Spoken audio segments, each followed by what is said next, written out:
The Forgotten War. Britain's secret battle that changed everything. There's a war nobody talks about. A conflict so decisive that Winston Churchill himself said it was the turning point of the entire Second World War. A campaign that claimed nearly 500,000 lives, involved soldiers from across 3 continents, and determined whether Hitler would control the Middle East, strangle Britain's lifeline to India, and potentially win the entire war. And yet, if you ask most people about World War II, they'll mention D-Day, Pearl Harbor, Stalingrad. They won't mention the brutal 3-year meat grinder that turned the deserts of North Africa into a graveyard of empires. This is the story Britain forgot to tell. The war that saved the world, fought in a place most people couldn't find on a map. Let me set the scene. It's June 1940, and Britain is utterly alone. France has fallen in 6 weeks. The British Army has been humiliated at Dunkirk, abandoning nearly all its heavy equipment on French beaches. The Luftwaffe is bombing London nightly. Nazi Germany controls everything from the Arctic Circle to the Pyrenees, and Stalin's Soviet Union is Hitler's ally, happily carving up Eastern Europe together. Britain stands on its island, watching Europe burn, with precisely one chance to fight back. And that chance is in Africa. Why Africa? Because Africa wasn't just sand and camels. Africa was everything. The Suez Canal, Britain's jugular vein connecting London to India, to Australia, to the entire Eastern Empire that kept Britain relevant as a world power. The Middle Eastern oil fields that fueled every tank, every plane, every ship in the British military. The Mediterranean Sea, the shortcut that made British naval power effective. Lose Africa, and Britain loses the war. Not might lose. Will lose. Hitler understood this. Mussolini understood this.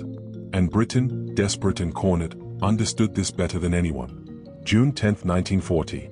Benito Mussolini, Italy's fascist dictator, declares war on Britain and France. France is already finished, so really, he's declaring war on Britain alone. And Mussolini has 500,000 Italian troops in Libya and East Africa, facing maybe 50,000 British and Commonwealth soldiers scattered across Egypt and Sudan. The math isn't promising. Italy's plan is simple and brutal: drive east through Egypt, seize the Suez Canal, cut Britain off from India, and link up with Italian forces in East Africa to create a new Roman Empire stretching across the continent. For 3 months, Britain holds its breath while Italian forces build up in Libya. Then, September 1940, the Italians attack. And here's where it gets interesting. The Italians advance into Egypt, capture the coastal town of Sidi Barani, set up fortified camps, and then just stop. They are waiting for supplies, for reinforcements, for the right moment to continue. Instead, they get Britain's response. In December 1940, General Archibald Wavell launches Operation Compass with just 36,000 men and 275 tanks against 80,000 Italians. And what happens next is one of the most stunning military victories of the entire war. The British smash through Italian positions like a wrecking ball through cardboard. Fort Capuzzo falls. Bardia falls. Tobruk falls. Benghazi falls. In 2 months, Britain captures 130,000 Italian prisoners, 400 guns, and drives the Italians completely out of eastern Libya. For a nation that's been losing every fight since 1939, this is a miracle. British morale skyrockets. Churchill is ecstatic. The newspapers are calling it the greatest British victory since Waterloo. But here's the thing about miracles. They don't last. February 12, 1941. A German officer steps off a plane in Tripoli, Libya. His name is Erwin Rommel. And everything is about to change. Rommel isn't there to defend Libya. He's there to save the Italians from complete collapse. Hitler has sent him with 2 understrength divisions, the 5th Light and 15th Panzer, maybe 25,000 men total. British intelligence, reading German radio signals through their Enigma codebreakers at Bletchley Park, knows exactly what Rommel's orders are: establish a defensive line and wait for reinforcements. Don't attack. Just hold. Rommel reads those orders, nods politely, and then ignores them completely. March 24, 1941. 3 weeks after arriving in Africa, Rommel attacks. He's not supposed to attack. He doesn't have enough troops to attack. He doesn't have enough supplies to attack. He attacks anyway.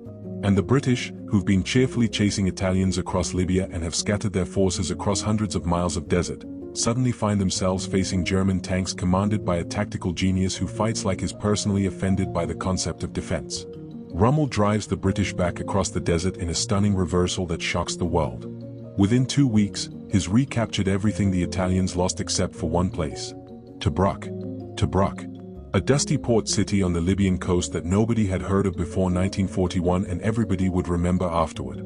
The British and Commonwealth garrison, about 25,000 men, mostly Australian with British and Indian troops, gets surrounded by German and Italian forces and then just refuses to surrender. For 8 months, they hold that port against everything Rommel can throw at them. He attacks on April 11th with tanks and infantry. They beat him back.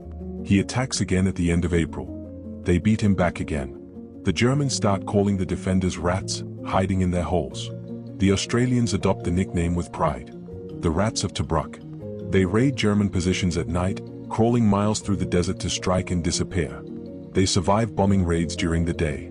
They fight from behind fortifications that were built by the Italians and captured by the British and now defend against the Germans, in a war that's turning into the strangest, most cosmopolitan fight in human history. And then there's the question nobody wants to talk about: who's actually fighting this war? When you hear British 8th Army, you picture British soldiers, right? Wrong. The 8th Army was one of the most diverse military formations in history. British soldiers, yes. But also Australians, New Zealanders, South Africans, Indians, Gurkhas from Nepal, Free French who escaped when France fell, Polish soldiers who fled the Nazi occupation, Greek troops who wouldn't surrender, and even Rhodesians and men from across Britain's African colonies. The 4th Indian Division fought with distinction at Sidi Barni and later at El Alamein. The 9th Australian Division became legendary for their defense of Tobruk and their crucial role in breaking Rommel's last offensive. South African troops held the line at critical moments. These weren't mercenaries or conscripts dragged into someone else's war. They were volunteers who believed in stopping fascism, and they paid for that belief with their lives. Churchill, watching from London, decides it's time for new blood. August 1942. He appoints General Bernard Montgomery to command the 8th Army. Montgomery is arrogant, difficult, and absolutely convinced he's the smartest person in any room. He's also exactly what the 8th Army needs. He spends 2 months rebuilding, training, stockpiling supplies, and planning the most meticulously prepared offensive Britain has launched in the entire war. He tells his troops they're going to win. Not might win. Will win. And on the night of October 23, 1942, he proves it. The Second Battle of El Alamein opens with a 4-hour artillery barrage that lights up the desert like daylight. British guns fire over 1,000 shells per minute. The noise is indescribable. The ground shakes. Then infantry and engineers begin the horrifying job of clearing paths through German minefields. 500,000 mines, planted in a defensive network the Germans called Devil's Gardens. Men crawl forward with metal detectors, marking safe paths with white tape while German artillery explodes around them.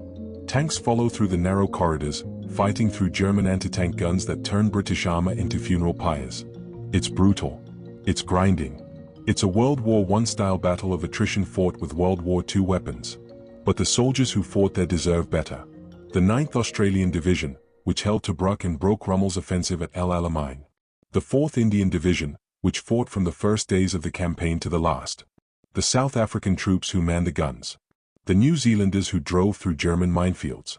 The Free French who refused to surrender even when France itself had fallen. The black soldiers from across British Africa who served in support roles and combat units, whose contributions were systematically downplayed or erased from official histories because racism didn't pause for wartime. They all fought in the most hostile environment imaginable, against one of Germany's most capable commanders, in a campaign where defeat meant the end of everything Britain stood for.